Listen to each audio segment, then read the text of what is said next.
மதுரை மாவட்டம் களிமங்கலம். மாடு பேர் வந்து களிமங்கலம் காசேரி பள்ளியாச காலை ஜமாத் காலை. நாங்கள் ஒரு 10 வருஷத்துக்கு மேற்பட்டு நான் வளர்க்குறேன் மேற்பட்ட முறையில். அதுபோக முன்னோர்கள்லாம் வந்து 50 வருஷம் வளர்த்துக்கிட்டு இருக்காங்க.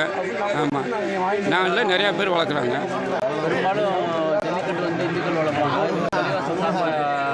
இல்லை எங்கள் ஊரில் வந்து அதுபோல் நிறையா பேர் வந்து நம்ம ஜல்லிக்கட்டு மாடு வளர்த்துருக்கோம். எனக்கு முன்னாடியே 50-60 வருஷத்துக்கு முன்னாடியே. இப்போ நான் வளர்த்துக்கிட்டு இருக்கோம். நிறைய தமிழ்நாடு பூரா வந்து தென் தமிழ்நாடு பூரா நிறைய வாடி கொண்டு போய்கிட்டு இருக்கோம். மஞ்சத்துக்கு பயிற்சி ஒன்று வாரம் நீச்சல் பயிற்சி போடுவோம். அதுவும் மண் குத்த விடுவோம். வேறு எந்த பயிற்சியும் இல்லை.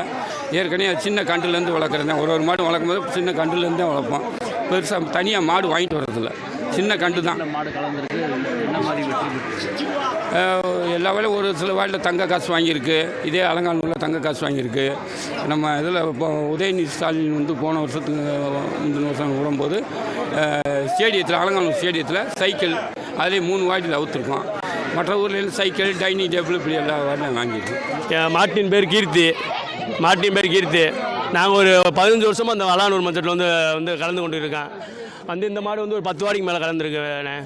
எங்களுக்கு வந்து நீங்கள் வந்து லைவ் டெலிகாஸ்ட் அண்ணன் சொல்ல லைவ் டெலிகாஸ்ட் வந்து எங்களுக்கு வந்து பின்னாடி பண்ணுங்கள். மக்களுக்கு ஃபுல்லாக முன்னாடி பார்த்தா தான் ஜல்லிக்கட்டுன்னு தெரியுது. பின்னாடி பார்த்தா தான் மக்களுக்குலாம் தெரியும் ஜல்லிக்கட்டுனா என்னான்ட்டு.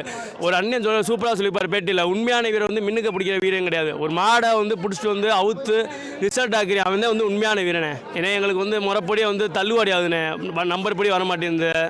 எனக்கு வந்து இப்போ ஒரு ஜல்லிக்கட்டு வந்து 800-700 மாடு அவுக்க முடியும். இப்போ வந்து 1200 உனக்கு எங்களால் அவுக்க முடியாமல் போகுதுண்ணே பாதி மாடு.